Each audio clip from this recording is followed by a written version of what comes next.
All right, fifth graders, talking about ordering fractions. So putting fractions in order, usually from least to greatest, sometimes from greatest to least.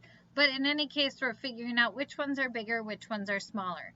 You can use a lot of the same strategies that you use to compare two fractions. Now we just have multiple fractions that we're considering.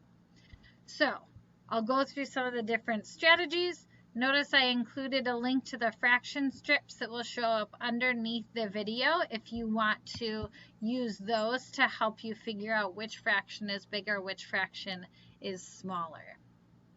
So here's an example that we'll go through. Now, this asks, it gives us 5 fractions, and then it's asking us to put them from smallest to largest. Just make my pen a touch bigger. There we go. So this one is perhaps a little easier because notice all of them are just one piece. So is one piece of thirds bigger or smaller than a seventh or a fifth or a half or a fourth? So if I think about it, I'll just draw a rough picture. Well, if I only divide it into 3 pieces versus if I divide it into 7 pieces, 4, 5, 6, 7. Again, this is why it can be hard to draw because it's hard to get them exact. So the more pieces I divide it into, the smaller the pieces are going to get. So sevenths is the smallest pieces, so I know that 1/7 is the smallest. If I wasn't sure, I could also go over here and say, okay, it doesn't have sevenths, but it does have, I think, fifths. Yeah, it does have the other one. So maybe 1/3 as compared to 1/5. Well, if I look here, oh, 1/3 is bigger than 1/5. Notice as the denominators get bigger, the pieces get smaller. So then I can know, okay, 1/7 is the smallest, then I have 1/5, then I have 1/4, then 1/3, and 1/2 is the largest. Now, sometimes I have the same size pieces. Notice these are all sevenths, but I just have different numbers of them. So here I only have 1 of those pieces, whereas here I have 6 of those pieces. So if all the denominators are the same, that's pretty straightforward. 1/7 to, oops, not 2/3, 2/7, 3/7, 5/7, and 6/7. All right. Now is when it's going to get a little trickier though, because now I have different size pieces and I have different numbers of those different size pieces. So one of the strategies is again to draw pictures or to go to your fraction strips. So I definitely can put my eighths in order, right? Because those are all eighths. So I know 1/8 is less than 3/8, which is less than 5/8. But now I have to figure out where 1/2 fits into that. So maybe I compare, okay, let me put a half and then put some eighths on my fraction strip. So here's 1/2. Now here's, okay, well, it's definitely bigger than 1/8. Okay. It's bigger than 3/8. So I know if I'm looking, I'm like, okay, it's at least going to be here because it's bigger than 3/8. How about 5/8? Oh, it looks like it's equal to 4/8. So then I know it's going to be less than 5/8. So that tells me this is where 1/2 is going to fit in. And then 1/4, now I have to figure out where 1/4 fits in. I'm going to get rid of that, but I'll put 1/4 here. Okay, I can see it's the same as 2/8. So it's going to be bigger than 1/8, but less than 3/8. So I know 1/4 is going to fit in right here. So now I have them from smallest to biggest. So using pictures or those fraction strips can help me put them in order. Another strategy is going to be to find common denominators, because maybe you don't have access to the fraction strips and you don't like to draw them because it's just too hard. So I have to make them all have the same denominator. You did this, I talked about this when we did comparing. So I'm going to write all my fractions. I like to write them on top of each other like this.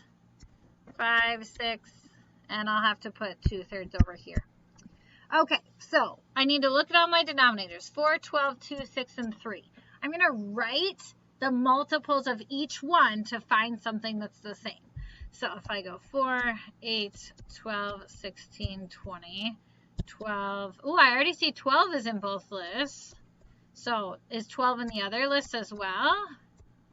10, 12, 6, 12, 3, 6, 9, 12. Okay, 12 is in all of the lists. So I can turn all my fractions into fractions that have 12 as the denominator. After this problem, I'll give you the code. Don't worry. So here, okay, what did I multiply by? I multiplied by 3. Multiply by 3 equals 9. Multiply by 1. Multiply by 1, I get 5. Multiply by 6. Multiply by 6, I get 6. Multiply by 2. Multiply by 2, I get 10. What am I going to multiply by? 4. So I get 8. So I rewrote them all, so now they have the same size pieces, so I can figure out the smallest. Well, here I only have 5/12, so that's the smallest. Now I have 6/12, which is the same as 1/2, so that's next. Now I have 8/12, so 2/3 is the middle. 9/12, so 3/4 is next. And 10/12, so 5/6 is the largest. Okay, so finding that common denominator is another strategy. So if I think about first, I found common denominators by writing multiples.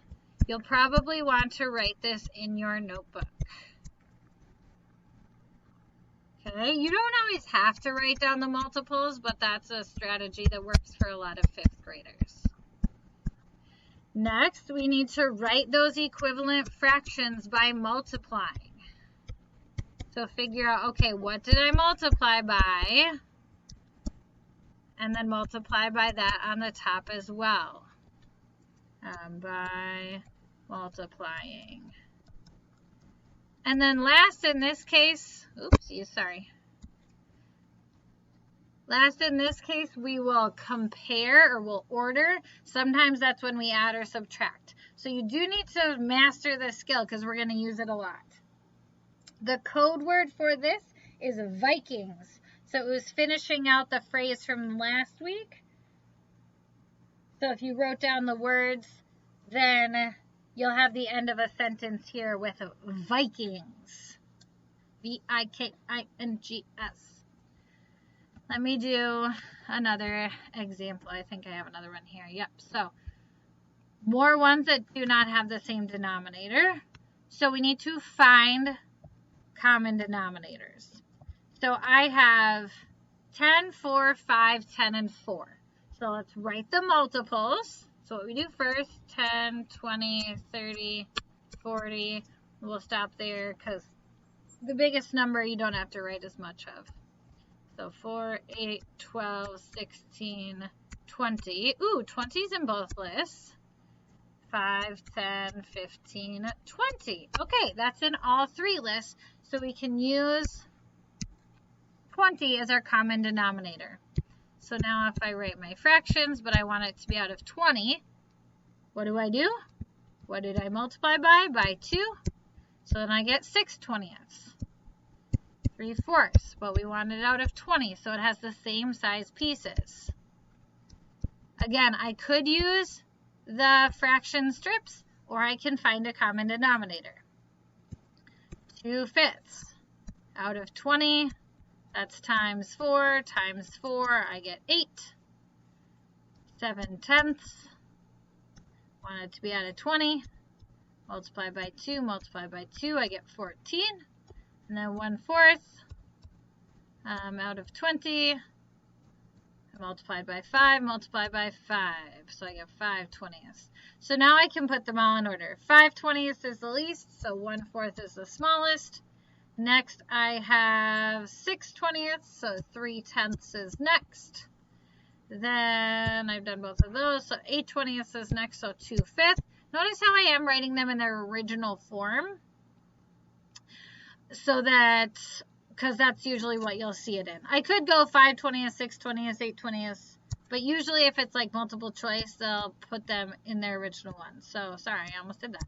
7/10ths, and then 3/4 is the biggest. I know that was a long video. Thank you if you stuck with me for all that. If you still need help, let me know. I am available to help you.